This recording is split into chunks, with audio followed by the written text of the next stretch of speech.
Okay, students. Good morning, everyone. Myself, Puneet Agrawal. I am explaining you chapter number 9, browsing internet. Some of the remaining topics I am explaining.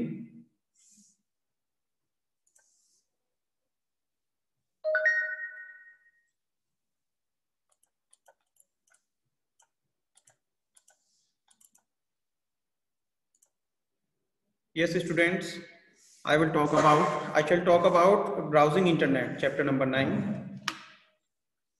The topic is using a web browser. Students, कल मैंने आपको explain किया था internet क्या होता है, internet के uses क्या हैं, क्या बेनिफिट्स हैं, किस तरह से हम इस मॉडर्न लाइफ में हम इंटरनेट का यूज कर रहे हैं और कैसे इसके स्मार्ट फीचर्स का हम बेनिफिट ले रहे हैं। तो हम बात करते हैं इंटरनेट को यूज करने के लिए वेब ब्राउजर को यूज किया जाता है और कैसे वेब ब्राउजर को यूज करते हैं आज हम सीखेंगे इसके बारे में। Google Chrome is one of the most popular and widely used web browser. Students, Google Chrome most popular web browser है और सबसे ज्यादा यूज किया जाता है ये, जिसे डेवलप किया था गूगल ने। Microsoft Edge is the default browser of Windows 10. Students, this is the fact. Microsoft Edge एक डिफॉल्ट ब्राउजर है विंडोज 10 का। अगर आप अपने सिस्टम में विंडोज 10 यूज करते हैं तो उसके साथ आपको यहाँ पर डिफॉल्ट ब्राउजर माइक्रोसॉफ्ट एज देखने को मिलता है। इसे भी आप गूगल क्रोम की तरह ही यूज कर सकते हैं इंटरनेट यूज करने के लिए। You can open it either by double clicking on it's icon on the desktop. आप चाहें तो डेस्कटॉप पर बने हुए शॉर्टकट आइकन पर डबल क्लिक करके इसे ओपन कर सकते हैं। As you see on the screen, Google Chrome is available on the desktop and it is highlighted with red color rectangular box. The Chrome toolbar is shown in the figure below. ऐसा करने से क्या होगा कि जिस application पर आपने double click किया है वो एप्लीकेशन आपके सामने यहाँ पर ओपन हो जाएगा। जैसे कि आप देख रहे हैं स्क्रीन पर क्रोम टूलबार आपके सामने है। Know the fact. The latest version of Google Chrome is Chrome 51, which was released on May 25, 2016. Google Chrome का लेटेस्ट वर्जन Chrome 51 है जो कि 25 मई 2016 को रिलीज हुआ था। अब हम बात करते हैं कि आप जब वेब ब्राउजर को ओपन कर लेते हैं तो उसमें कुछ कमांड्स किस तरह से हम यूज करते हैं। तो आइए बात करते हैं बैक के बारे में। बैक कैसे यूज किया जाता है। Clicking on this button takes you back to the previous page you have already visited. Students, ये बैक बटन इसलिए है कि अगर आप इस पर क्लिक करते हैं तो आप प्रीवियस पेज पर जा सकते हैं जो आप पहले ही विजिट कर चुके हैं। इसके जस्ट बराबर में राइट साइड में होता है forward button. Clicking on the forward button will take you to the page you were on before you pressed the back button. Students, आप फॉरवर्ड बटन पर जब क्लिक करते हैं तो ये आपको उस पेज पर ले जाता है जब आपने बैक बटन को प्रेस किया था उससे पहले जब आप जिस पेज पर थे। तो यानी कि ये दोनों एक दूसरे के रिवर्स ऑप्शन है, back and forward. To view the next pages in serial order click on the forward button.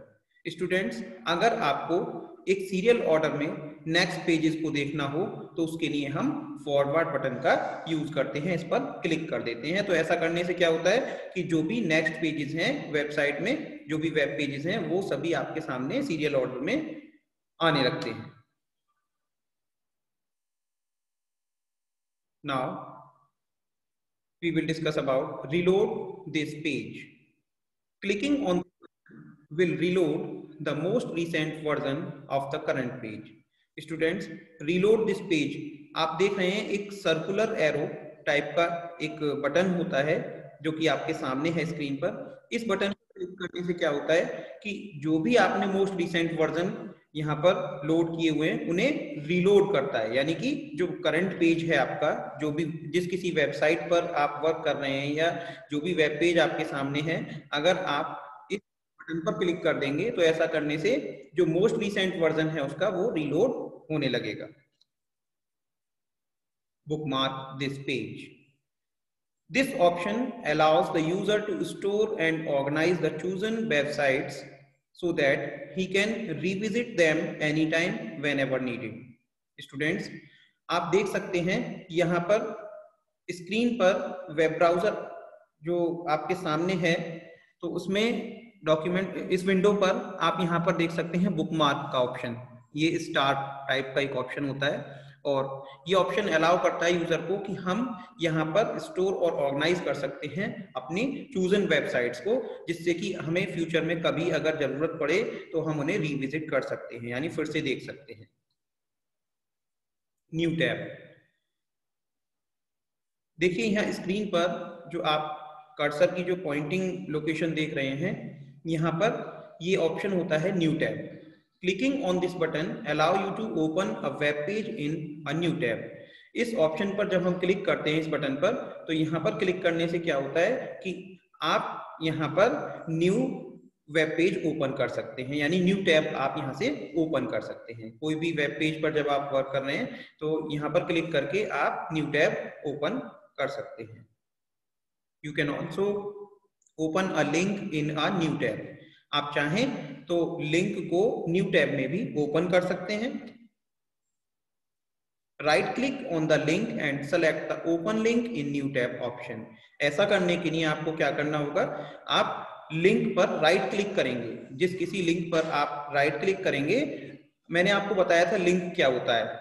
Link होता है कि जैसे हमें किसी भी टॉपिक से जुड़ी हुई और इंफॉर्मेशन फाइंड करनी है, तो जहां पर हैंड का सिंबल बना हुआ आता है वो लिंक होता है, और उस पर जब हम राइट क्लिक कर देते हैं तो राइट क्लिक करने पर हमें वहां पर एक ऑप्शन मिलता है open link in new tab. इस ऑप्शन को सेलेक्ट करने पर हम उससे जुड़ी हुई जो भी इंफॉर्मेशन है उसे न्यू टैब में ओपन कर सकते हैं। Customize and control Google Chrome.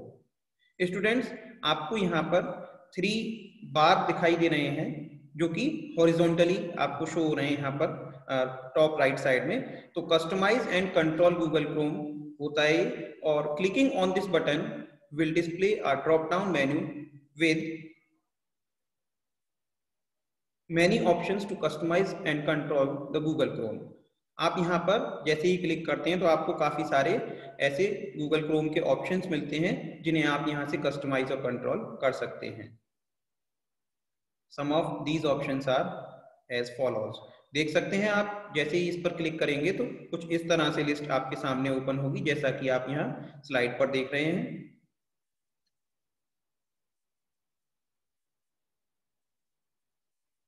हम बात करते हैं इनमें से कुछ ऑप्शंस के बारे में। जैसे जो मोस्ट पॉपुलर ऑप्शंस हैं जो हमें ज्यादातर यूज में लेने होते हैं, तो उनमें से एक है print. Clicking on this option prints a copy of the web page you are viewing. Students, इस ऑप्शन पर जब आप क्लिक करते हैं तो यहाँ पर क्लिक करके आप उस वेब पेज को जिसे देख रहे हैं उसकी प्रिंट आउट्स ले सकते हैं, प्रिंट कर सकते हैं उसकी कॉपी को। Now we will discuss about history.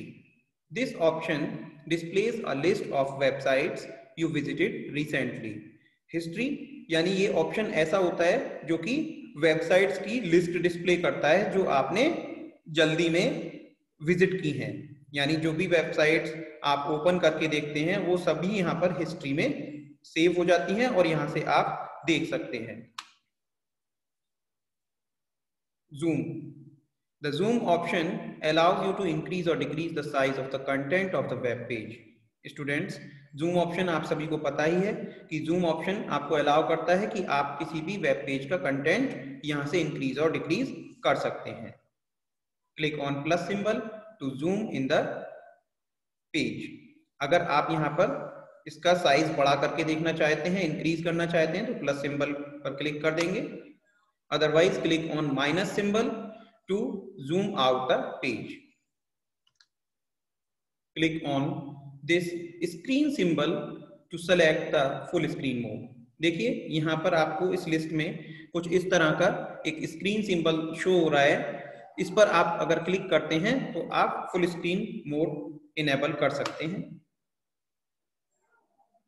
More tools, clicking on this option provides different options like save page as, clear browsing data, task manager, etc. Students more tools में जाकर आपको कुछ और भी ऑप्शंस मिलते हैं डिफरेंट, जैसे कि like save page as and clear data, task manager. तो ये सभी ऑप्शंस भी आप परफॉर्म कर सकते हैं। Quick view, press F11 to enter and exit full screen mode. Students अगर आप फुल स्क्रीन मोड से एग्जिट होना चाहते हैं तो उसके लिए आप F11 की का भी यूज कर सकते हैं गूगल क्रोम ब्राउजर का यूज करते समय। Know the fact, emoticons, internet users invented emoticons, a combination of the terms emotion and icons, a sequence of keyboard characters that symbolize facial expressions. Example, look like a smiling face when you look at it sideways. आप देख सकते हैं यहाँ पर internet users के लिए कुछ emoticons भी दिए हुए होते हैं जो इमोशन एंड आइकन्स से मिलकर बना है, और यहाँ पर कुछ फेशियल एक्सप्रेशन टाइप के सिंबल्स होते हैं जिन्हें हम सेवरल पर्पजेस के लिए यूज कर लेते हैं। So students, I hope you should all understand well all these topics explained by me, and this chapter is completely finished. Your syllabus is complete. All the best. Do practice at your home, on your laptop or desktop. Thank you.